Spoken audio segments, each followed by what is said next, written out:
आत्मा की आवाज़ में जब भी कोई कवि मित्र आता है तो मैं ये प्रश्न उसे ज़रूर पूछता हूँ और आपसे भी पूछूंगा कि एक जो नया ट्रेंड चला है तालियां बजवाने वाला, कि मतलब कि एक बार हाथ उठा दीजिए, ताली बजा दीजिए तो मैं प्रारंभ करूँ। क्या फ़र्क है पहले के कवि सम्मेलनों में और आज के कवि सम्मेलनों में, पहले के कवियों के स्तर में, आज के कवियों के स्तर में, पहले की ऑडियंस में, आज की ऑडियंस में? फूलों के दिन, शूलों के दिन, गुड़हल और बबूलों के दिन सबके आते हैं, दिन से क्या घबराना, दिन तो आते जाते हैं। नमस्कार, आत्मा की आवाज में आप सबका बहुत बहुत स्वागत है। और आज जो मेहमान हमारे साथ हैं वो जिन पंक्तियों को मैंने अभी पढ़ा है उसके रचयिता हैं, जाने माने कवि हैं, युवाओं के हृदय के सम्राट हैं। मित्रों, मैं बात कर रहा हूं गजेंद्र प्रियांशु की। गजेंद्र जी, बहुत बहुत स्वागत है आत्मा की आवाज में। नमस्ते। तो ये जो कविता थी, फूलों के दिन, शूलों के दिन, गुड़हल और बबूलों के दिन सबके आते हैं, दिन से क्या घबराना, दिन तो आते जाते हैं, कैसे आप पूरा करेंगे? इसके पहले कि मैं पहला प्रश्न पूछूं आपसे, प्रारंभ क्यों ना प्रचंड हो, आनंददायक। ये मेरे एक दोस्त हैं तो पढ़ाते हैं साथ में, तो कुछ आर्थिक समस्याएं थी। एक दिन तो दोपहर में बातचीत कर रहे थे, बहुत परेशान थे। हाँ। तो बच्चा पढ़ रहा था तो फीस उस जमा करनी थी, तो मैंने कहा कि सब हो जाएगा, 2 साल बाद बच्चा आ जाएगा। फिर मैंने वो उठकर चले गए तो मैंने ये गीत लिखा और शाम को उनको सुनाया कि समय कैसे सबका बदलता है। तो जो लोग भी जीवन में निराश हैं उनको ये कविता याद करनी चाहिए, उनको ये सुननी चाहिए। अच्छा, मैं आपको सुनाता हूँ गुनगुना के। स्वागत। कि फूलों के दिन, शूलों के दिन, गुड़हल और बबूलों के दिन सबके आते हैं, दिन से क्या घबराना, दिन तो आते जाते हैं, दिन से क्या घबराना, दिन तो आते जाते हैं। मैंने सोचा कि भारत का इतना विराट इतिहास है, लाल किले पर जब पहली बार बना होगा तो शहंशाह और उनकी बेगम दीवारों पर चढ़कर बैठे होंगे और उन्होंने कहा होगा कि मैंने दुनिया का सबसे खूबसूरत किला बनाया है। लेकिन आज उसकी स्थिति क्या है? समय सबको मिटा देता है कि दिनों दिनों का फेर फेर में क्या राजा क्या रानी, एक दिन राजा हरिश्चंद्र ने भरा डोम घर पानी। वाह वाह वाह। दिनों दिनों का फेर फेर में क्या राजा क्या रानी, एक दिन राजा हरिश्चंद्र ने भरा डोम घर पानी। राजा के दिन, रानी के दिन, किस्से और कहानी के दिन ये समझाते हैं, वाह वाह। दिन से क्या घबराना, दिन तो आते जाते हैं। वाह। और हम अगर अपने पौराणिक और आध्यात्मिक दुनिया में सचेत रहें या प्रकृति के निकट रहें तो जीवन में हमारी निराशा आएगी ही नहीं। आज 90% लोग डिप्रेशन में हैं। कारण क्या है कि हम अपनी आध्यात्मिक चेतना से दूर होते जा रहे हैं। हमारे यहाँ राजा नल, दमयंती, इतिहास में महाराणा प्रताप जैसे कितने सारे धैर्यशाली लोग हुए। नल और दमयंती के बारे में कहते हैं कि उनको श्राप था और उन्होंने सरोवर से मछली निकाल के तालाब से रखी आग पर और भुनी हुई मछली चली गई। मैंने उसका इसमें बिंब का प्रयोग किया कि दिन से क्या घबराना, दिन तो आते जाते हैं, माटी भी सोना हो जाए, सोना हो जाए माटी, माटी भी सोना हो जाए, सोना हो जाए माटी, दिन बिगड़े तो भुनी हुई मछली जल में बह जाती। हाँ, वाह वाह वाह। सोने के दिन, माटी के दिन, नदियों जैसे घाटी के दिन हैं उफनाते हैं। ओहो, वाह वाह वाह वाह। दिन से क्या घबराना, दिन तो आते जाते हैं। हमारी छायावादी कविता में बिंब के बाद जो है दर्पण एक फ्रेम बनाया जाता है, फिर उसमें चित्र बैठाया जाता है। छायावाद इसी का नाम है जी। तो मेरे ऊपर उसका असर कह लीजिए, या मैं भी सोचता हूँ कि मैं अपने पौराणिक आख्यान या जिस बात को लेकर कविता शुरू से रचता हूँ फिर अंत में उसको वर्तमान के कुछ ना कुछ विसंगति से जोड़ता हूँ। एक चीज मैंने जोड़ी, जरूर, अवश्य, कि दिन से क्या घबराना, दिन तो आते जाते हैं, एक दिन था यमराज से लड़ती, पति के प्राण बचाती, एक दिन था यमराज से लड़कर पति के प्राण बचाती, एक दिन है डोली में दुल्हन कफन छुपा कर लाती। क्या बात, वाह वाह। डोली के दिन, दुल्हन के दिन, जन्म जन्म के बंधन के दिन, सब भरमाते हैं। आहा, क्या बात। दिन से क्या घबराना, दिन तो आते जाते हैं। क्या बात है गजेंद्र। ये गजेंद्र जी हैं, गजेंद्र प्रियांशु। अपना परिचय स्वयं दिया इन्होंने। ज़्यादा उम्र नहीं है गजेंद्र जी की, जितनी लोकप्रियता मिली है आपको इस कम उम्र में, इसके पीछे क्या राज है? इसके पीछे सिर्फ एक ही राज है कि मैंने हमेशा लोकप्रियता के लिए काम नहीं किया, काम के लिए काम किया। क्या बात। तो जो व्यक्ति अपने काम के लिए काम करता है, जैसे कला और कविता कोई भी हो, तो साधक जब अपने आनंद में रहता है, मैं हमेशा कविताओं के आनंद में रहता हूँ, हमेशा लिखता पढ़ता रहता हूँ, कभी ये नहीं सोचता हूँ कि इसका परिणाम क्या होगा। कई बार मैं अपने समझौते नहीं करता। कभी एक फिल्म का मुझे ऑफर आया, मैंने 2 गीत लिखे, तो उसके जो डायरेक्टर थे उन्होंने मुझे कहा कि इसमें उर्दू के शब्द नहीं हैं। तो मैंने कहा मुझे नहीं पसंद है जो चीज़, मुझे खुद नहीं अच्छी लगती है लिखने में, जब मेरी हिंदी इतनी समृद्ध है तो हम क्यों उर्दू लगाएं। बोले कुछ इसमें शब्द लगा लीजिए, तो हमने कहा आप रहने दीजिए। और मैं चाहता तो उनकी शर्तों पे झुक जाता, लेकिन उससे हमारा चलो कुछ थोड़े हो सकता फ़ायदा हो जाता, क्षणिक फ़ायदा हो जाता, लेकिन मेरा आत्मसम्मान मर जाता। तो मैं आत्मसम्मान से कभी मैंने समझौता नहीं किया। और आप भी बहुत दिनों से हमें जानते हैं, आपने देखा होगा मैं चुपचाप आता हूँ, अपना काम करके चला जाता हूँ, कभी मैं बिना मतलब की बात नहीं करता। तो काम कर रहे हैं तो उसकी पहचान होगी जो भी, और जब आप अपने काम को 100% देंगे तो काम भी आपको 100% देगा। ठीक बात। बस यही कारण है और कुछ भी नहीं है। तो मंचों पे साल में कितने दिन रहते हैं? हमारे ख्याल से 100-150 तो हो ही जाते हैं। और मतलब महीने में हम लगभग 6-7 कवि सम्मेलन का एवरेज रहता है। 6-7 से कम नहीं होते, ज़्यादा हो जाते हैं, 8-9-10 हो जाते हैं। तो ऐसे ही लगभग रहते हैं। और मैं कभी गिनता भी नहीं हूँ और कभी इस बात का ध्यान भी नहीं देता हूँ कि कब गया, और कहीं कुछ नोट भी नहीं करता हूँ। बस मोबाइल में नोट है, फला फला डेट वहाँ जाना है। कुछ एजेंट हैं जिनको मैं बता देता हूँ कि ऐसे मुझे जाना है, तो वो फ्लाइट वगैरह का टिकट कर देते हैं बस। कहाँ कहाँ हुआ है?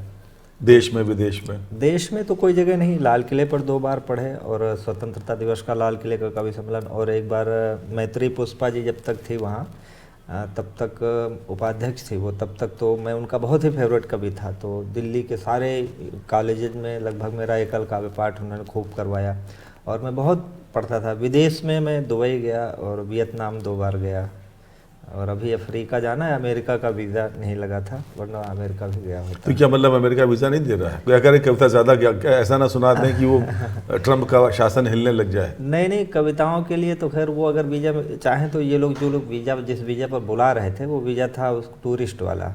तो टूरिस्ट वालों के लिए जो भी उनकी शर्तें हों उन्होंने मना कर दिया, और हमारे कई कवियों के बुला के कैंसिल भी हो गए। ओह। अच्छा, जो जब परफॉर्मेंस के लिए जाएंगे तो उसका वो कुछ पैसे वैसे बहुत लगते हैं, तो वो आयोजकों के लिए ज़्यादा लोड होता है, इसलिए शायद न मिला हो जो भी हो। तो आप शिक्षक भी रहे हैं, मुझे पता लगा। गजेंद्र प्रियांशु जी शिक्षक भी रहे, क्या अभी भी हैं शिक्षक? और अब क्या पढ़ाते रहे? पढ़ाने का बहुत शौक था, और मैं पढ़ाता था, और हिंदी और संस्कृत पढ़ाता था। तो हूँ नहीं था भी, अब हूँ तो क्या, नहीं समय दे पाता हूँ। लेकिन हम जिस कॉलेज में अभी पढ़ाते हैं, शहर का यंग स्ट्रीम इंटर कॉलेज है, तो हमारे मैनेजर साहब हैं, वो बहुत अच्छे हैं। तो मैंने उनसे कहा कि सर मैं बहुत व्यस्त रहता हूँ, तो उन्होंने बोला कि कोई बात नहीं है, आपको जब समय हुआ करे तब कॉलेज आ जाया करो। तो मुझे जब समय होता है मैं जाता हूँ, और वो मेरे रक्त में जुड़ा हुआ है शिक्षण, अभी भी मेरे आदतों में भी है। मेरी वाइफ भी अक्सर बोलती है, मैं बोलने लगता हूँ तो वो बोलेगी अब तुम्हारा 40 मिनट से पहले ओवर नहीं होगा। तो आदत है पढ़ाने की, अच्छा लगता है मुझे। अभी भी जाता हूँ तो पढ़ाता हूँ, कभी अलंकार, कभी व्याकरण, कभी संधि, कभी समास, ऐसे मुझे बहुत अच्छा लगता है पढ़ाना। मित्रों, गजेंद्र जी सोशल मीडिया पर बहुत लोकप्रिय हैं, इनके लाखों फॉलोअर्स हैं, और मुझे ऐसा लगता है कि एक तो इनकी कविता है, उस कविता का जो प्रेजेंटेशन है, और इसके अलावा ध्यान से देखिए, आप गौर से देखिए गजेंद्र प्रियांशु को, चेहरा देखिए गौर से, इनका क्लोजअप है। क्या ये पुरानी फिल्मों के हीरो माफिक नहीं लगते? और जब हंसते हैं तो इनके डिम्पल्स भी आते हैं दोनों तरफ। ऐसा मुझे बहुत सारे लोग कहते हैं कि आप पुरानी फिल्मों के हीरो जैसे लगते हो। तो मैं सोचता हूँ कि नए हीरो जैसा कब लगूंगा। तो इसी बात पर हम आपसे कविताएं भी सुनते चलें, तो हम चाहेंगे आप हमें एक सुंदर सी अच्छी सी कविता सुनाएं। एक कविता मेरी बहुत मन के करीब है, जी। वो आपको सुनाना स्वागत चाहूँगा। स्वागत। जब प्रेम सबको होते हैं, एक अच्छा, उम्र आपको होती है। पहली बार कब हुआ? मुझे पहली बार 2001-2 में हाँ, मुझे प्रेम हुआ। ध्यान से सुनिए। 2001-2 में प्रेम हो, विवाह कब हुआ? विवाह तो उससे हुआ नहीं जिससे प्रेम हुआ, वरना शायद मैं कभी ना रह पाता। खैर, तो 2005 में हम लोगों का कॉलेज ओवर हुआ तो हम अपना में चले गए। फिर बातचीत भी नहीं हुई बहुत बहुत दिनों बाद। अभी जब कोविड का समय आया तो 2018-19 में, तो एक दिन अचानक से फ़ोन आया और मैंने उठाया तो उसने कहा कि पहचाना मुझे? हमने कहा हाँ पहचाना। बोले इतने दिन बाद भी आवाज़ पहचानते हो? हमने कहा हाँ पहचानता हूँ। अब उस समय का ये था कि हम जैसा आजकल जैसा प्रेम नहीं था, हम लोग बहुत पवित्र भाव रखते थे। और एक पक्षी भी रहता था कभी कभी? हाँ, एक पक्षीय तो नहीं था। अच्छा, था, उभय पक्षी था। मिलते नहीं थे, मिले नहीं हम, बस 1-2 बार ही बातचीत होती थी, पर हम एक दूसरे के लिए अच्छा सोचते थे। जैसे चित्रकला मेरी अच्छी थी तो मैं चित्रकला बनाता, तो एक आर्ट बनाता तो वो अगले दिन और अच्छा बना के लाती। फिर वो इस तरह का हमारा प्रेम बहुत था, अच्छी बात, मतलब बहुत सुंदर। स्टूडेंट लाइफ वाला। जी, बिल्कुल। ये नहीं था कि हम कहीं कोने जाके ठीक मिले बात, या बिल्कुल, घूमने जाएं, या बिल्कुल। ये सब कुछ नहीं था। हम मिले भी नहीं, एक बार भी नहीं मिले। उसके बाद जब अलग हो गई, केवल मन से था प्रेम। तो बहुत सुंदर। फ़ोन आया उसका 18-19, हम उसकी शादी में भी गए थे, उसके विवाह में गए, और हमारी पत्नी को भी ये पता है। तो अब उसको प्रेम कहते हैं तो लोग आज के मानक पर रख लेते हैं, लेकिन ठीक। वो ऐसा नहीं था। बहुत सुंदर। तो उसका फ़ोन आया तो बोला कि आजकल क्या कर रहे हो? तो मैंने कहा कि तुमने देखा नहीं सोशल मीडिया पर या टीवी वगैरह पर कभी नहीं देखा? तो बोली कि जो है एक दिन अखबार में तुम्हारा नाम पढ़ा था, और सोशल मीडिया पर तो मैं नहीं जाती हूँ ज़्यादा। तो मैंने एक गीत लिखा। मैंने सोचा वो फ़ोन रखने के बाद थोड़ी देर बाद कि मैं क्या कर रहा हूँ, तो मैंने लिखा कि कर क्या रहा हूँ, कहीं प्रशंसा कहीं से ताली, कहीं भरा मन कहीं से खाली, वाह। जैसे तैसे उम्र बिताली मैंने तेरे प्यार में, जैसे तैसे उम्र बिताली मैंने तेरे प्यार में, रात रात भर तुमको गाया सुबह छपे अखबार। वाह वाह वाह वाह वाह। रात भर तुमको गाया सुबह छपे अखबार। अब हम कवियों की जिंदगी यही है, रात भर गाते हैं, सुबह अखबार मिलता है कि रात रात भर तुमको गाया सुबह छपे अखबार में। वाह। जीवन की जो लड़ाई है वो केवल अर्थ से है, धन से है। जी। और जब तक आपके पास धन नहीं है तब तक आपको लोग कितने भी गुणवान हो, आपको लोग महत्व नहीं देते हैं। और धनवान व्यक्ति गुणहीन होता है तो भी महत्वपूर्ण होता है। तो 2 पंक्तियां मैंने लिखी जो मेरे जीवन के बहुत करीब हैं कि आज मैं क्या कर रहा हूँ। वो समय था जब हमारे पास धन होता तो हो सकता प्रेम भी मेरे पास होता, लेकिन धन नहीं था। कि रात रात भर तुमको गाया सुबह छपे अखबार में, पाँव बेच कर सफर खरीदे, सफर बेच कर राहें, पाँव बेच कर सफर खरीदे, सफर बेच कर राहें, अब मैं खुद को बेच चुका तो सबकी पड़ी निगाहें। क्या बात है, वाह वाह वाह वाह। ये बहुत लोकप्रिय बहुत पंक्तियां बहुत, थी। क्या बात क्या बात। सोशल मीडिया पर ये बहुत लोकप्रिय है क्या पंक्तियां। बात, क्या बात। तो आज हम सब कुछ खुद को बेच रहे हैं, रोज कवि सम्मेलनों में पैसे लेते हैं। अब सब पूरी दुनिया की निगाहें हमारे ऊपर है, लेकिन जब हम किसी कीमत के नहीं थे, हमें कोई नहीं पूछता था कि पाँव बेच कर सफ़र खरीदे, सफ़र बेच कर राहें, अब मैं खुद को बेच चुका तो सबकी पड़ी निगाहें, नींद बेच कर सपन खरीदे, सपने बेच तबाही, कागज बेचे कलम खरीदी, कलम बेच कर स्याही, जीवन कई रंग में रंगा, रंगों के व्यापार में, रात रात भर तुमको गाया सुबह छपे अखबार में। बहुत सारे काम किए, मैं नाटक में जाता था। अच्छा। फिर हारमोनियम बजाता था, कुछ दिन ऑटो भी चलाया, ऐसे बहुत सारे काम किया करते थे। तो वो जिंदगी का सफ़र था, जीवन कई रंग में रंगा। अब क्या है, कुछ गीतों से चित्र बनाए, जब से कविता पकड़ी और कविता ने आर्थिक लाभ दिया, तब से कविता ही मेरे लिए ओढ़ना बिछाना सब कुछ है। बिल्कुल। कुछ गीतों से चित्र बनाए, कुछ गीतों से रास रचा ली, पन घट घूमे लेकिन अब तक अपनी प्यास बचा ली। क्या बात। कुछ गीतों में हम खोए तो कुछ में दुनिया खोई, वाह वाह। कुछ गीतों में हम रोए तो संग संग दुनिया क्या सुंदर रोई। बात। और एकदम मन की बात है। अब हमारा काम क्या है कि कुछ गीतों में हम रोए तो संग संग दुनिया रोई। अब मुस्काने बेचू रहा मैं, अब मुस्काने बेचू रहा मैं आंसू के बाजार क्या में। बात, वाह वाह रात गजेंद्र रात जी, भर बहुत तुमको सुंदर। गाया, बहुत सुबह सुंदर। छपे अखबार क्या बात, में। क्या बात। तुम बोलो तुमने जीवन में क्या खोया क्या पाया। तुम बोलो तुमने जीवन में क्या खोया क्या पाया। 15 वर्ष का समय था। जिंदगी अपनी गति से बढ़ती है, सबने अपना अपना प्राप्त किया जिसके भाग्य में जो था। तुम बोलो तुमने जीवन में क्या खोया क्या पाया, कौन पराया अपना हो गया अपना कौन पराया। क्या सुंदर पंक्ति है। कौन फूल डाली से टूटा कौन खिला मधुबन में, किसके कंगन पहन के निकली हो पहले सावन में, किसके कंगन पहन के निकली हो पहले सावन में, किस खुशबू से महक रही हो इस निष्ठुर संसार में। वाह, वाह, वाह, वाह। रात रात वाह, भर वाह, तुमको वाह, गाया, वाह, सुबह छपे अखबार। बहुत सुंदर पंक्तियां गजेंद्र जी। आप कह रहे थे कि अब धन आता है, पैसे आते हैं कवि सम्मेलनों में। क्या फर्क है पहले के कवि सम्मेलनों में और आज के कवि सम्मेलनों में, पहले के कवियों के स्तर में, आज के कवियों के स्तर में, पहले की ऑडियंस में, आज की ऑडियंस में? 3 सवाल हैं एक सवाल में। देखिए, पहले तो जो कवि सम्मेलन होते थे तो पहले तो मैंने देखे नहीं कवि सम्मेलन, क्योंकि मैं कवि सम्मेलन में पढ़ने ही गया। कवि सम्मेलन मैंने कवि सम्मेलन केवल पढ़ा है, मैंने सुना नहीं था कि कभी, और मुझे ये मालूम भी नहीं था कि कवि सम्मेलन नाम की कोई चीज़ होती है। लेकिन जितने 2005 में पहला कवि सम्मेलन पढ़ा, तब से लेके अब तक का जो सफ़र है उसमें बहुत सारे साथी मिले, बहुत सारे साथी मिले और बहुत सारे छूट गए।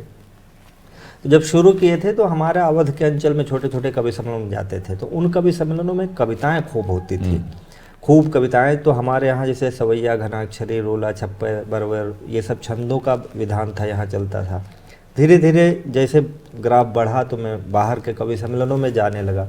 तो जैसे मध्य प्रदेश गया, राजस्थान गया, तो वहाँ वो लोग क्या है, एक एक व्यंग्यात्मक जो पंच होते, टिप्पणियाँ होती, तो गद्यात्मक कविताएं लिखने लगे, उसको प्रमुखता देने लगे। तो कवियों में, कविताओं में तो ये अंतर आया कि जो नई पीढ़ी आई हमारे बाद वाली, उसने छंद विधान को समझे नहीं, उसको मालूम नहीं कि छंद विधान क्या है। उसको ये मालूम है कि जैसे डॉक्टर कुमार विश्वास जी गा रहे हैं, जैसे डॉक्टर विष्णु सक्सेना जी गा रहे हैं, बस वही जो धुन गा रहे हैं उसी धुन को वो कविता मानते हैं। उनको कह दो कि घनाक्षरी छंद होता है, सवैया होता है, रोला है, तो उनको ये नहीं मालूम, उनको कविता भी नहीं मालूम है। तो नए लोग तो ऐसा कर रहे हैं कि वो पुराने कवि पढ़ रहे हैं, उसकी धुन पे वो पढ़ रहे हैं ये कविता है। कोई पढ़ना लिखना चाहता नहीं है। दूसरे, आकर्षण लोगों का मंचों के प्रति ज़्यादा है, कविता के प्रति कम है। कविता कोई नहीं लिखना चाहता है। जो साधन है वो मंचों की तरफ हर व्यक्ति जाना चाहता है। जैसे मेरे पास भी बहुत सारे नए दोस्तों के फ़ोन आते हैं, तो किसी ने आज तक मुझे ये नहीं पूछा कि जो आपने ये कविता लिखी है ये कौन सा छंद है, कौन सा विधान है, कौन सा बिंब है। लोग ये फ़ोन करके पूछते हैं कि दादा हम भी मंच पर पढ़ना चाहते हैं। किसी ने ये नहीं पूछा कि कविता लिखनी कैसे लिखें। तो आजकल ये बड़ी समस्या है। और पहले के कवि जो थे वो साधक होते थे, उनकी साधना होती थी, कविता लिखते थे। कवि सम्मेलन में चले गए तो चले गए, नहीं गए तो नहीं गए। आजकल कवि सम्मेलन ज़्यादा ट्रेंडिंग में है, कविता कम हो गई, पीछे चली गई, बस ये।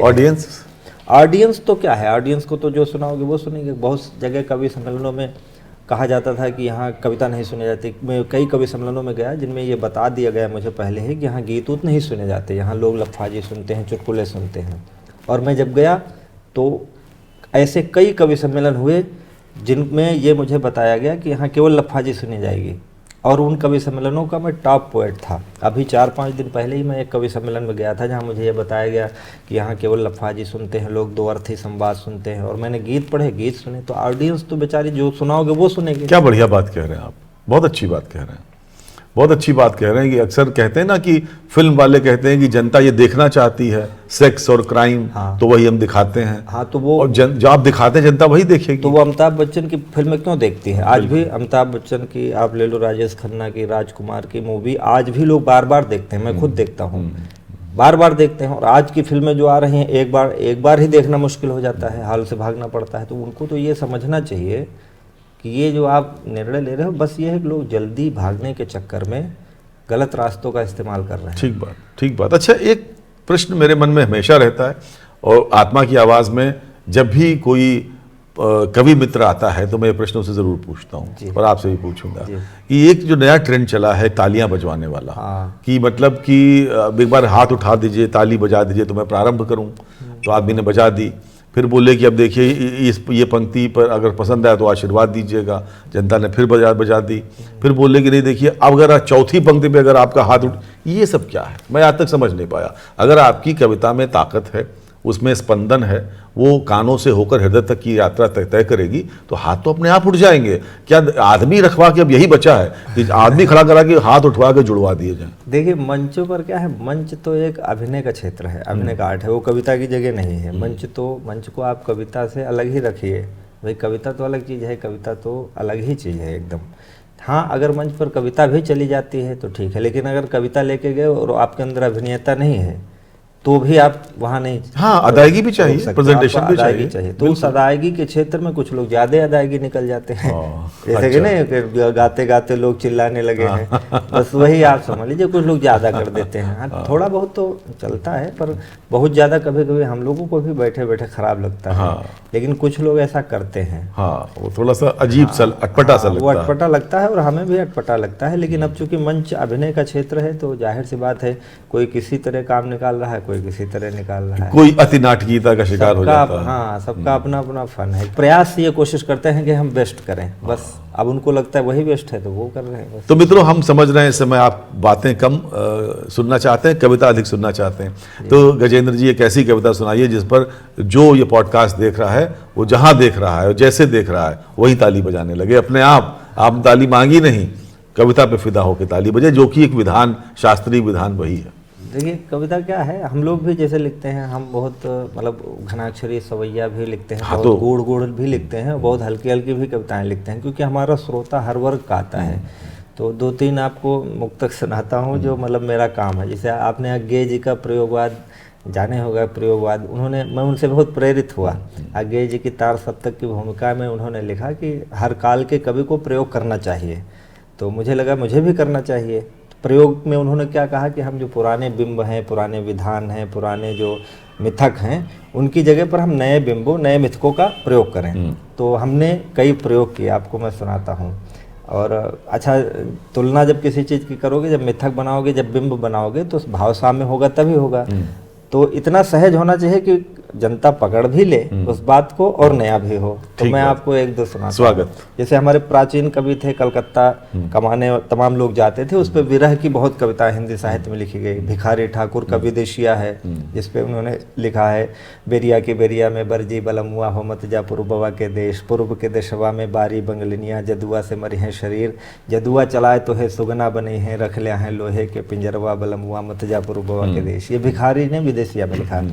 अब इस बात को अगर नए तरीके से कहना हो तो वह प्रयोगवाद होगा कि इतने निर्मोही कैसे सजन हो गए, इतने निर्मोही कैसे सजन हो गए, किसकी बाहों में जाकर मगन हो गए, लौट करके न फिर आए परदेश से, आदमी ना हुए काला धन हो गए, आदमी ना हुए। अब इसमें व्यंग्य भी है, हाँ, बिल्कुल, और मोहकता भी है, मनोरंजन भी है।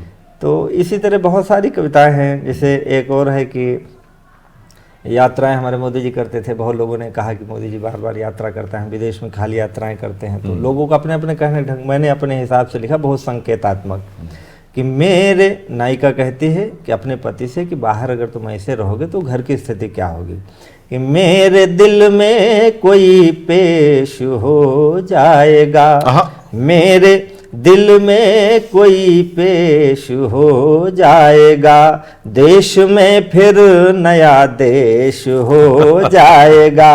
यूं ही उलझे रहे तुम जो परदेश में, यूं ही उलझे रहोगे जो परदेश में, देश अपना ही परदेश अच्छा, हो जाएगा। अच्छा। देश अपना ही परदेश हो। इस तरह की भी व्यंग्यात्मक कविताएं बहुत सारी मैंने लिखी हैं, बिल्कुल। जो जनता को तुरंत आह्लादित कर देती हैं, और प्रयोग भी इसमें नए नए हो जाते हैं, बहुत बारीकी से, बहुत सार्थकता से।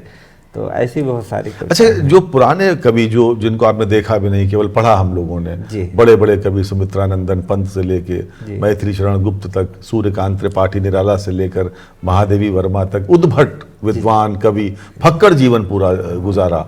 निराला जी का तो क्या ही कहना, कितनी कहानियां हैं उनकी। या अवधि की बात करें तो पढ़ीस जी हुए, रमई काका हुए। किस प्रकार के कवि आपको अधिक प्रभावित करते रहे हैं? देखो, वो उन सब की सब मुझे प्रभावित करते, मुझे सब के सब, और सबसे ज़्यादा मैं प्रभावित रहा दिनकर जी से।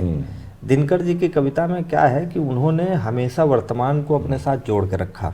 वो अगर उनका अर्जुन बोलता है तो भी वर्तमान की भाषा बोलता है, उनका कर्ण बोलता है तो भी वर्तमान की भाषा बोलता है। इसलिए मैंने अपनी पौराणिक बहुत सारी कविताएं लिखी हैं जो जिनमें मतलब मैंने वर्तमान का ध्यान रखा है। जैसे मैंने एक द्रौपदी चीरहरण एक प्रसंग लिखा है, तो उसमें मैंने लिखा कि एक छंद उसमें बहुत सारा है, वो शुरू से करते हैं कि खेल खेल में जो खेल हो गई जुआरियों की द्रुपद दुलारी, खिलवाड़ी लगने लगी, पांच पांच पति हैं ससुर सास देवर में, जानी पहचानी थी अनाड़ी लगने लगी, खींच रे दुशासन ले खींच और खींच, ऐसे बोली जैसे शेरनी दहाड़ी लगने लगी, और खींचता दुशासन न खींचे खींच जाए साड़ी, धीरे धीरे साड़ी की पहाड़ी लगने लगी। फिर उसमें कई सारे छंद हैं। फिर एक छंद मैंने जो वर्तमान का मैंने लिखा कि शाप, वो श्राप देती है कौरवों को कि श्राप यही अबला का दिया, न दिया ही रहेगा, रहेगी न बाती, नाश लिखा दुर्योधन ने, अब नाश ही संग है नाश संघाती, नारी सुरक्षित ना जिस देश में,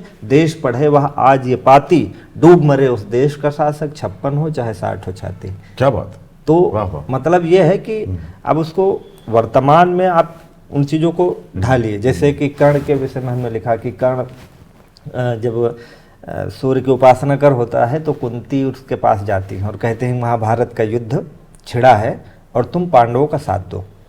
तो कर्ण कहता है कि आपको पहले आना चाहिए। तो कुंती पहले क्यों नहीं गई? तो मुझे आज लगता है कि जब बड़े बड़े राजनेता चुनाव से पहले गरीबों की कुटिया में केले की पत्तल पे खाना खा रहे होते हैं, गरीबों के साथ कंबल बांट रहे होते हैं चुनाव से ठीक पहले, तो मुझे उसी कर्ण की याद आती है जिसकी कुटिया में हस्तिनापुर इंद्रप्रस्थ खड़ा है। तो मैंने उस पर लिखा कि जब राजनीति के वैभव से कुटिया की छवि हो जाए बड़ी, समझो सत्ता हिल रही अवश्यम भावी प्रलयं करी घड़ी, यह धर्मराज की हार खड़ी या जीत खड़ी दुर्योधन की, या इंद्रप्रस्थ की कूटनीति ले कुंती का अवतार खड़ी।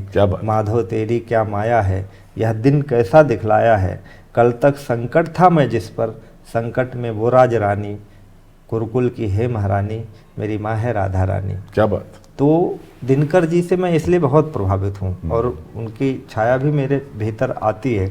मैं प्रसाद जी का जो सूक्ष्म संवेदनशीलता है वो मुझे बहुत प्रभावित करती है। उनका जो माल उपमा अलंकार है, एक ही उपमेय के लिए कई कई कई कई उपमान जुटाना, वो तुलसीदास जी के बाद सबसे ज़्यादा मैं प्रभावित हूँ गोस्वामी जी से, और फिर गोस्वामी जी के बाद अगर सबसे ज़्यादा किसी ने प्रभावित किया है काव्य कला की दृष्टि से तो जयशंकर प्रसाद, और भाव पक्ष की ओर से फिर दिनकर जी। बाकी निराला जी हैं, निराला जी का भी काव्य जो है वो थोड़ा सा संस्कृत निष्ठ है, भाषा की दृष्टि से वो सर्वोच्च है। तो सब में अलग अलग विशेषताएं हैं। तो मुझे वो दिनकर जी की दो पंक्तियां याद आई कि वही रश्मिरथी की ही हैं। क्षमा शोभती उस भुजंग को जिसके पास गरल हो, उसका क्या जो दंतहीन विष रहित विनीत सरल हो। है ना, मतलब कोई दुबला पतला आदमी कहे जाओ तुम्हें क्षमा किया, बोले तुम तो क्या क्षमा किया। क्षमा वो करे जो हट्टा कट्टा लंबा चौड़ा हो, बोलो जाओ, उसे शोभा देता है।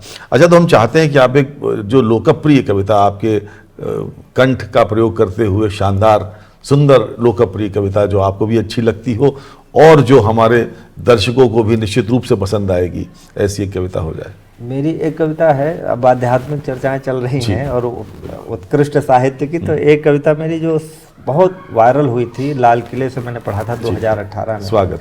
वो भगवान राम के जीवन को लेकर के, मनुष्य के व्यक्तिगत जीवन का था। उसमें मैंने सिया तेरा अभिशापित राम, वो आपने शायद जी, हो सकता है जी, कभी सुनी हो, बिल्कुल, और आप दर्शक भी सुनेंगे, हाँ, उनको बिल्कुल, अच्छा लगेगा। बिल्कुल, तो उसमें हमने ये कहा कि जब मनुष्य है, मनुष्य का जन्म जो है श्रापों के परिणाम स्वरूप होता जी। है।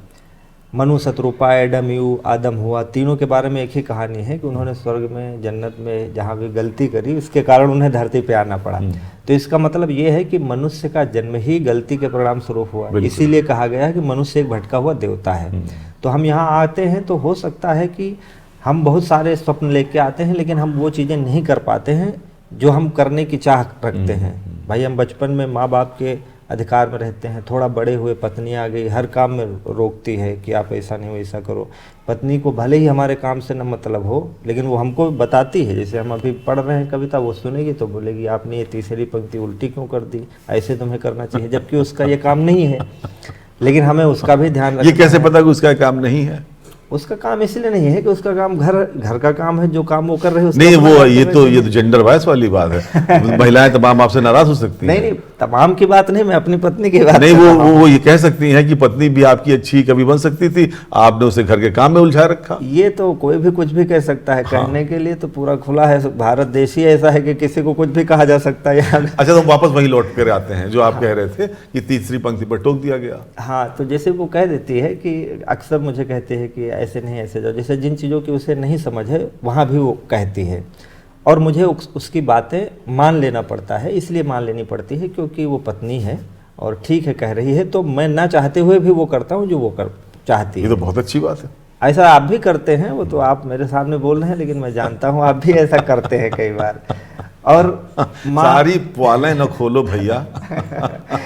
और माता पिता होते हैं तो हम उनकी मानते। तो राम भी जब जन्म हुआ तो राम का तो बहुत सारे श्राप थे उनको कि अहिल्या का उद्धार करना है, और केवट से मिलना है, शबरी का उद्धार करना है, रावण को भी मारना है, बाली के पास भी पहुंचना है। इन सब के पीछे वो अपनी जिम्मेदारी नहीं निर्वाह कर पाए। फिर उन्होंने सीता जी की अग्नि परीक्षा ली, अग्नि परीक्षा लेके उन्होंने वनवास दिया। वनवास देने के बाद लवकुश ने घोड़ा पकड़ लिया अश्वमेध का। तो ऋषि वाल्मीकि जी वहाँ आए और प्रभु राम गए तो देखा कि अयोध्या के दो छोटे छोटे बच्चे हैं और कह रहे हैं कि अयोध्या के राजा, अगर तुम्हें घोड़ा चाहिए तो मुझसे युद्ध करो। क्या बात। तो राम के माध्यम से व्यक्तिगत जीवन की जो पुरुष जीवन की जो व्यवस्था है, क्या बात, उसका चित्र मैंने खींचा कि स्वागत। राम से भी कभी पूछो क्या बात कि उन्होंने क्यों अग्नि परीक्षा दी। तो मैंने एक गीत लिखा कि युग युग का संकल्प अटल था, मुझ में मेरा राम प्रबल था, पग पग पर जिसकी मर्यादा, देकर थोड़ा ले गई ज्यादा, भोर नयन भर लाई आंसू, पीड़ा लाई शाम, सिया तेरा अभिशापित है राम, सिया तेरा अभिशापित है राम। अगर आप थोड़ी सी भी मर्यादा जी रहे हैं तो आप थोड़ा सा राम जी रहे हैं, और थोड़ा सा भी राम अगर जी रहे हैं तो आपको संसार में मर्यादा के सामने विवश होना ही पड़ेगा, और जीवन की महत्वपूर्ण इच्छाओं को छोड़ना ही पड़ेगा, लोक हित में काम करना ही पड़ेगा। ये सबके साथ है। सिया तेरा अभिशापित है राम। अग्नि परीक्षा, एक आरोप है कि अग्नि परीक्षा ली तो उन्होंने वनवास क्यों दिया, उसका उत्तर राम की तरफ से। अग्नि परीक्षा जग का छल थी, पर जग के प्रश्नों का हल थी, फिर भी उस पर प्रश्न उठा है, जो गंगा जैसी निर्मल थी, जो गंगा जैसी निर्मल थी। मैंने घर से उसे निकाला, सागर जिसके लिए खंगाला, लंका जीतने वाला हारा, जीवन का संग्राम, सिया तेरा अभिशापित है राम। हर मनुष्य को सीख लेनी चाहिए भगवान राम से कि उन्होंने सब कुछ करने के बाद भी, सब कुछ किया उसके बावजूद भी उनका जीवन सुखद नहीं रहा। और हम छोटी छोटी बातों में सुख तलाशते हैं, ये है ईश्वर हमारे ऐसे कौन सी गलती हो गई कि हमें ये दुख आ गया। आप राम को देखो, उन्होंने सब कुछ किया, मर्यादा पुरुषोत्तम होते हुए भी, विष्णु का अवतार होते हुए भी सदैव दुखी रहे। बोल रहा पौरुष की भाषा, मेरा राजकुंवर नन्हा सा। हमारा बच्चा जवाब उलट के दे देता तो बोले हम कैसे दे दिया। और उनका बच्चा देखिए तीर लिए खड़ा है। परिस्थितियाँ कोई भी हो, हमारे साथ दूसरी परिस्थिति, उनके साथ दूसरी आती है। बोल रहा पौरुष की भाषा, मेरा राजकुंवर नन्हा सा। जो प्राणों से भी प्यारा है, जो प्राणों से भी प्यारा है, आज वही प्राणों का प्यासा, आज मेरे प्राणों का प्यासा। मेरा साहस तोल रहा है, मानो मुझसे बोल रहा है। जननी की हर एक पीड़ा का पाओगे परिणाम, या तेरा अभिशापित है राम। हम सामान्य लोग ये चाहते हैं कि जब हमारा अंतिम समय हो तो हमारी मिट्टी हमारे देश की मिट्टी में मिले। भगवान राम कहते हैं मुझे वो सौभाग्य भी नहीं मिल सका। कारण क्या रहा होगा वो राम जाने, लेकिन मेरी कविता में जो राम बन के आया वो मैं आपको सुनाता हूँ। स्वागत। कि तात मुझे करके वनवासी, आप हुए गोलोक निवासी। मेरे राज कुंवर कुटिया में, मैं हूँ राजभवन का वासी, मैं हूँ राजभवन का वासी। कहती रघुकुल रीति भागे। रीति क्या है रघुकुल की? कि बेटे को प्राण बन दिया है तो प्राण त्यागो, क्योंकि दशरथ ने वो रीति चला दी, मैं वो भी नहीं कर सका। कहती रघुकुल रीति भागे, अब तक प्राण नहीं क्यों त्यागे। धरती शायद ठुकरा देगी, जल में है विश्राम, सिया तेरा अभिशापित है। क्या बात। जब भी हम लोक हित में कोई काम करते हैं, लोक हित में थोड़ा सा भी आगे बढ़ते हैं तो हमारा जीवन नर्क हो जाता है। बस यही बात इस कविता में मैंने कहने की कोशिश की है। बहुत सुंदर। मित्रों, मंत्रमुग्ध करने वाली कविता थी, सिया तेरा अभिशापित है राम। तो बस ऐसा लग रहा था कि आप गाते जाएं और हम सुनते जाएं। तो यूं तो ये पॉडकास्ट समाप्त करने का मन नहीं कर रहा मेरा, इंटरव्यू खत्म करने का, और मैं नहीं भी कर रहा हूँ इंटरव्यू खत्म अभी। और मैं इंटरव्यू अब नहीं लूंगा, अब प्रश्न हो गए गद्य वाले। अब एक कविता और हो जाए, उसके बाद हम नमस्ते करेंगे सबसे। ये कविता सुनिए, बहुत अच्छी कविता। एक कविता मेरी अभी एक महाराष्ट्र की भीमराव अंबेडकर यूनिवर्सिटी मराठवाड़ में BA सेकेंड ईयर में कोर्स में चुनी गई है। अच्छा, अरे वाह। तो वो इसी वर्ष से वो कोर्स में ली गई है। तो मैं वो कविता आपको सुनाना चाहता हूँ। मैंने मतलब आध्यात्मिक कविताओं में विद्रोह, जैसे आपने देखा मैंने नवीनीकरण जो गोस्वामी जी लिख गए उससे अच्छा हम नहीं लिख सकते, लेकिन राम कथा तो आज भी चल रही है, मंदिर बन रहा है, ये सब कथा उसी में आगे जुड़नी चाहिए। तो मैंने इस कोशिश में ये लिखी। एक कविता मैंने लिखी कि जिसे बहुत सारे लोग युद्धों की बात क्या करते हैं। हमारे यहाँ मंचों पर तो बहुत सारे वीर रस के कवि, आप युद्ध करो, बारूद दो, पाकिस्तान फूंक दो, ये कर दो, वो कर दो, लगा रहता है। तो वो कविता ये है कि अगर हम युद्ध ही हर समस्या का हल हो तो बहुत सारे प्रश्न जो अनसुलझे प्रश्न हैं वो सब युद्धों से हल हो जाए। और युद्धों से कुछ हल नहीं हुआ। महाभारत का युद्ध सबसे बड़ा युद्ध हुआ और भगवान श्री कृष्ण ने कहा कि धर्म की स्थापना होगी और अधर्मी नष्ट हो जाएंगे। तो महाभारत के युद्ध के बाद भी अगर अधर्मी नहीं नष्ट हुए तो फिर युद्ध तो निरर्थक हो गया। तो मैंने एक कविता लिखी जिसमें महाभारत के शांति पर्व में है कि युधिष्ठिर भीष्म के पास जाते हैं और कहते हैं मन बड़ा व्यग्र है, तो वो उनको शांति पर्व में उपदेशित करते हैं। तो युधिष्ठिर जब गए होंगे तो भीष्म पितामह ने भी पूछा होगा कि कहो युधिष्ठिर क्या हालचाल है। तो बस कविता का यही है शीर्षक, कहो युधिष्ठिर। कि कहो युधिष्ठिर, इसमें राष्ट्र भक्ति और व्यक्तिगत धर्म जो आज हिंदू मुस्लिम करके लोग घूमते हैं, इन बातों को भी मैंने उठाया है। तो वही दिनकर जी की शैली है कि प्राचीन कथानक में वर्तमान की समीक्षा है।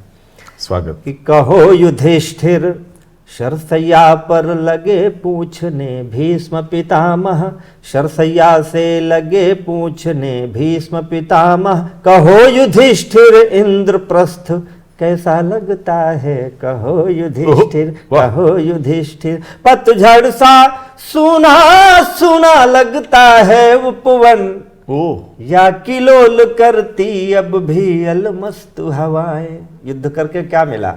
पतझड़ सा सुना सुना लगता है उपवन, या किलोल करती अब भी अलमस्त हवाएं। छम छम नूपुर बजते रहते राजभवन में, या विलाप करती रहती व्याकुल विधवाएं। कहो युधिष्ठिर कौरव कुल के लाल रक्त से, खून तो किसी का भी हो, अगर आप इंसान हो तो पाकिस्तान के सैनिक के मरने पर जश्न मनाओगे, इंसान हो तो नहीं मनाओगे। राष्ट्रवादी हो, भक्त हो, राष्ट्रभक्त हो तो आपको अच्छा लगेगा। कहो युधिष्ठिर कौरव कुल के लाल रक्त से धुला हुआ यह राज वस्त्र कैसा लगता है, कहो युधिष्ठिर, कहो युधिष्ठिर। धर्मराज थे तो जाहिर सी बात है उन्होंने सबने प्रयास किया युद्ध रोकने का, लेकिन धर्मराज थे और धर्मी, और वो तो अधर्मी था ही। कांटे का काम चुभना है, लेकिन फूल भी चुभने लगेगा तो फिर फूल और कांटे में क्या अंतर रह जाएगा। मैंने कहा कि धर्म युद्ध था धर्मराज यह कहकर तुमने, कौरव के समान ही की थी भागीदारी। धर्म युद्ध था या अधर्म यह ईश्वर जाने, पर समानतम थी दोनों की हिस्सेदारी। कहो युधिष्ठिर धर्म युद्ध या केवल हठ था, कहो युधिष्ठिर धर्म युद्ध या केवल हठ था, मानवता हो गई ध्वस्त कैसा लगता है, कहो युधिष्ठिर, कहो युधिष्ठिर। भीष्म पितामह पर यह आरोप है कि उस दिन द्रौपदी के चीर हरण में आपके मन में भी प्रश्न आ रहा होगा कि वो बोल दिए होते तो ये युद्ध ना होता, भीष्म क्यों नहीं बोले। पुरानी कथा शांतनु तक आपको जोड़ता हूं, सुनिएगा कि कहो युधिष्ठिर कि धर्मराज धर्मावतार सतपथ अनुगामी, तुमसे बढ़कर कौन जानता मर्म हमारा। धर्मराज धर्मावतार सतपथ, आज जो राष्ट्रवाद की व्याख्या कर रहे हैं लोग, जो राष्ट्रवादी फर्जी बने घूम रहे हैं, उनके लिए मैं ये कहना चाहूँगा, जो लोग चाहे हिंदू हो चाहे मुसलमान हो, धर्म बाद में होता है, राष्ट्र धर्म पहले होता है। उन्होंने अपने धर्म को इसीलिए छोड़ा। उनका राष्ट्र धर्म क्या था? धर्म राज धर्मावतार सतपथ अनुगामी, तुमसे बढ़कर कौन जानता मर्म हमारा। धर्म अगर संकट हो जाए राष्ट्र धर्म पर, तो अधर्म के साथ रहूं यह धर्म हमारा। कहो युधिष्ठिर क्या था मेरा धर्म कि जिससे जीवन भर में रहा त्रस्त कैसा लगता है, कहो युधिष्ठिर, कहो युधिष्ठिर। गली गली में अब भी लाखों प्रश्न खड़े हैं, प्रश्न अगर सब युद्धों से ही हल हो जाते, तो राधा के नयन प्रलय के आंसू लाते, और सुदामा के तंदुल असफल हो जाते। कहो युधिष्ठिर कैसा है यह धर्म जगत का। धर्म तो मानवता की रक्षा के लिए है, और जो धर्म मानवता की रक्षा नहीं कर पाता है उसे या तो धर्म की कास्वीकरण है या फिर मनुष्यता में खोट है। कहो युधिष्ठिर कैसा है यह धर्म जगत का, मानव ही हो रहे पस्त कैसा लगता है, कहो युधिष्ठिर, कहो युधिष्ठिर।